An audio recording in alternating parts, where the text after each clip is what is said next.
તો દિલ્હીમાં બનેલી કાર બ્લાસ્ટ બાદ સુરત પોલીસ એક્શન મોડમાં સુરત શહેરમાં સુરક્ષા વ્યવસ્થાને લઈ અને વધુ સઘન બનાવવા માટે પોલીસ ટેકનોલોજી હ્યુમન ઇન્ટેલિજન્સનો ઉપયોગ કરી રહી છે, જેમાં એઆઈ આધારિત કેમેરા નેટવર્કનો મહત્તમ ઉપયોગ કરવામાં આવી રહ્યો છે। એઆઈ કેમેરાથી તમામ ગતિવિધિઓનું ઓટોમેટિક નિરીક્ષણ થઈ રહ્યું છે।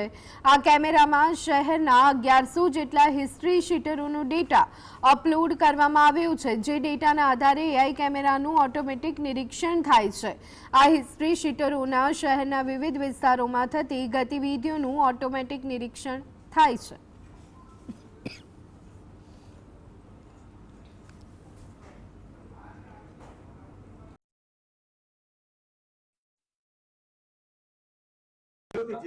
દિલ્હીની બ્લાસ્ટની ઘટનાને લઈને હવે સુરત પોલીસ એલર્ટ મોડ પર જોવા મળી રહ્યું છે, ત્યારે આપણી જોડે ડીસીપી ઉપસ્થિત છે। સાહેબ, કંટ્રોલ રૂમ માધ્યમથી હવે શહેરની અંદર બાદ નજર રાખવામાં આવી રહી છે, કેટલા કેમેરા છે, શું કહેશો? માનનીય પોલીસ કમિશનર શ્રી ગેહલોત સાહેબના માર્ગદર્શન હેઠળ જે CCTV command and control room police ભવન ખાતે કાર્યરત છે, વિશ્વાસ પ્રોજેક્ટ અંતર્ગત 1400 થી વધુ કેમેરા સુરત શહેરમાં કાર્યરત છે। એ ઉપરાંત સુરત સેફ સિટી અંતર્ગત પણ કાર્યરત કેમેરા છે। ટોટલ 2000 થી વધુ કેમેરા ઉપર ડાયરેક્ટ 2000 થી વધુ કેમેરાઓ દ્વારા ડાયરેક્ટ કમાન્ડ એન્ડ કંટ્રોલ દ્વારા સમગ્ર સુરત શહેર ઉપર સુપરવિઝન કરવામાં આવી રહ્યું છે। ટોટલ જે પ્લેસીસ છે, મેજર પ્લેસીસ, જે પબ્લિક પ્લેસીસ છે, આપણું બસ સ્ટેશન છે, રેલવે સ્ટેશન છે, એવા તમામ રેલવે સ્ટેશનો, બસ સ્ટેશન ઉપર સતત કમાન્ડ એન્ડ કંટ્રોલ દ્વારા વોચ રાખવામાં આવી રહી છે। જ્યાં લોકોનું ક્રાઉડ વધારે ગેધરિંગ થતું એવા પ્લેસીસ ઉપર સતત સુપરવિઝન કરવામાં આવી રહ્યું છે। આ ઉપરાંત જેટલા પણ જેઆઈડીસી એરિયા છે, જેટલા પણ જે દરિયા કિનારાના એરિયા છે, હજીરા છે, ડુમસ છે, તમામ પ્લેસીસ ઉપર સીસીટીવી કમાન્ડ એન્ડ કંટ્રોલ દ્વારા વોચ રાખવામાં આવી રહી છે।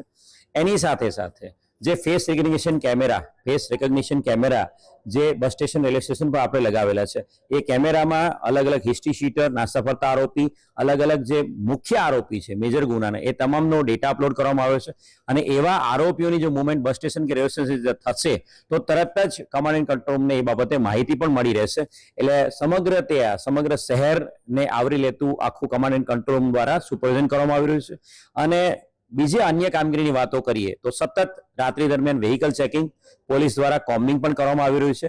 એનડીપીએસના આરોપી, પ્રોહિબિશનના આરોપીઓ, જુગારના આરોપીઓ, એની સાથે સાથે ભારે ગુનાના, સંગીન અપરાધના જે ગુનાના આરોપીઓ છે છેલ્લા 5 વર્ષના, તમામ ઉપર સતત વોચ રાખવામાં આવી રહી છે। અને પ્રિવેન્ટિવ કામગીરીની આપણે વાત કરીએ તો સીસીટીવી કેમેરા અંગેનું જે પોલીસ કમિશનર સાહેબનું જાહેરનામું છે, અને એની સાથે સાથે ભાડા કરાર અંગેનું જાહેરનામું, બહારના રાજ્યમાંથી આવતા લોકો, તો બહારના જિલ્લામાંથી આવતા લોકો જે અહીંયા વગર ભાડા કરારે રહેતા હોય છે ભાડુઆ તરીકે, અથવા તો જે ફેક્ટરીઓ લોકો ગેરકાયદેસર રીતે ભાડા કરાર વગર અને અન્ય લોકોને ભાડે આપી દો, એવી તમામ ફેક્ટરી, ઇન્ડસ્ટ્રીયલ એરિયા અને એવા તમામ સોસાયટી ઉપર વોચ રાખવામાં આવી રહી છે।